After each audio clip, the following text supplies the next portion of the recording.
It's worth remembering that this commission is named after the late Congressman Tom Lantos, a Hungarian-born Holocaust survivor. In July 2003, he said, "Indians and Jews share a passionate commitment to respect for others, for the rule of law, and for the mindless, vicious, fanatic Islamic terrorism."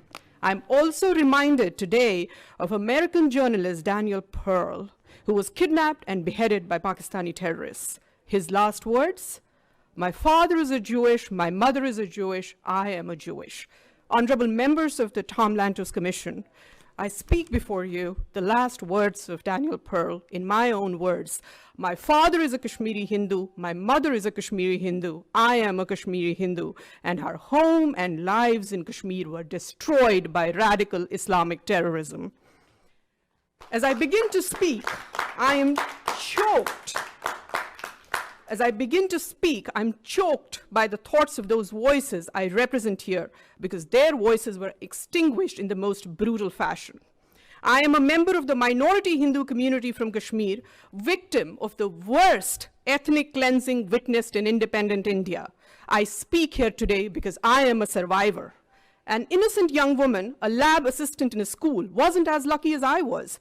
She was abducted, blindfolded, gang raped, and cut into two halves on a mechanical saw while still alive. Her name was Girija Tikku. Her only crime, her faith.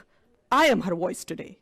I am also the voice of young Kashmiri Hindu engineer who was hunted by terrorists, again for his faith. When terrorists came to kill him, he hid inside a rice container in his attic, and he would have been alive today had his location not been disclosed to the terrorists by his own neighbors. His neighbors he trusted, neighbors that we trusted.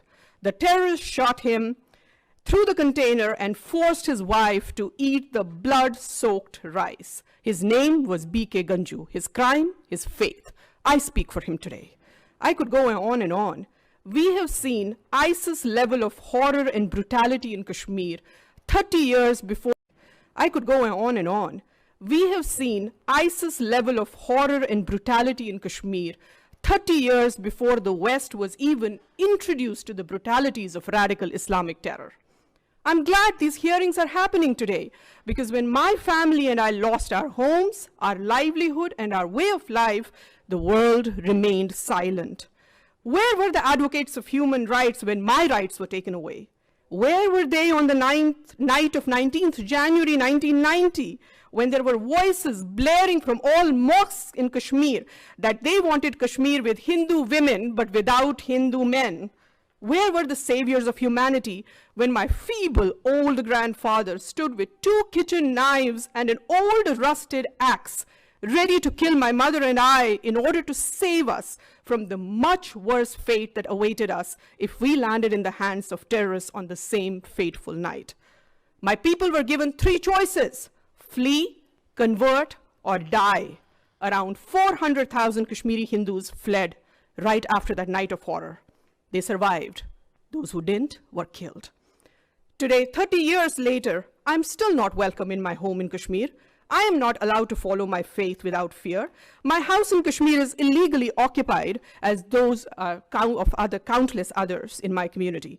Those that are not occupied have mostly been burned down or are ransacked. Thousands of our temples have been vandalized, desecrated, and lay in ruins. Every effort has been made to eradicate Hinduism from Kashmir. Today, Kashmir is home to only one religion. This is by design and is the ultimate violation of human rights. Diversity and acceptance of different views are not the norm in today's Kashmir. It's not just Hindus that have been ethnically cleansed. Sikhs have been massacred. A fatwa was announced against Christian schools in Kashmir, accusing them of luring Muslims to Christianity. What human rights are we talking about when all minorities have either been driven out or silenced? An Islamist state of Kashmir where other religions are not welcome and tolerance of any other viewpoint is absent is no citadel of human. An Islamist state of Kashmir where other religions are not welcome and tolerance of any other viewpoint is absent is no citadel of human rights. This is the society that is being created by Kashmir by those who are talking about human rights. Terrorism, ladies and gentlemen, is the ultimate opponent of human rights. Human rights cannot and should not take precedence over human life. Everyone who stands for freedom, liberty, and right to life should worry about radicalization that fuels terror.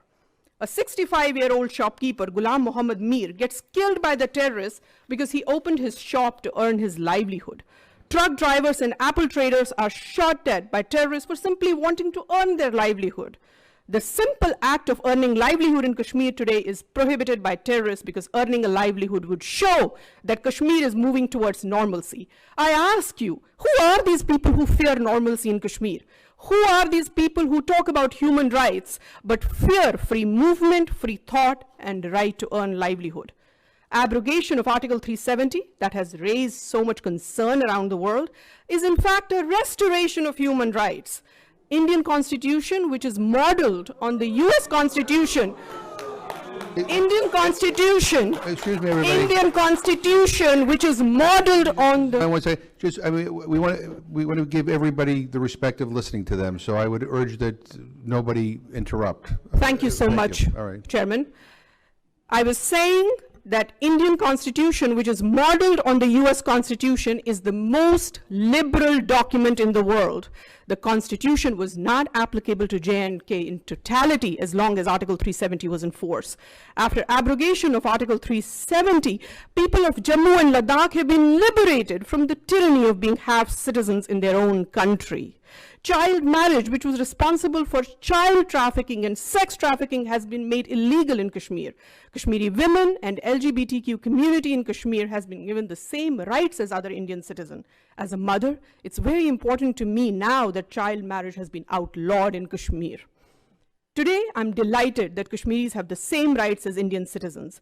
If something as serious as women's right to own property and granting of LGBTQ rights to choose, amongst many others, has been accomplished through abrogation of Article 370, then it's safe to assume that restoration of internet in few remaining districts of Kashmir is not too far away. I am a proud daughter of Kashmir. I am a proud legatee of India's composite civilization. Terrorism has uprooted me and snatched my home from me. I hope my human rights are restored too someday, and the human rights of my community. Thank you. Thank you very much. I will now turn to John Sifton. It breaks my heart that my colleague talks about Sikhs but did not mention Chitti Singhpura massacre. That was the massacre that happened around the time President Clinton visited India. 35 Sikhs, if I were massacred. Why did he not mention that? You know why? Because that would go against his agenda.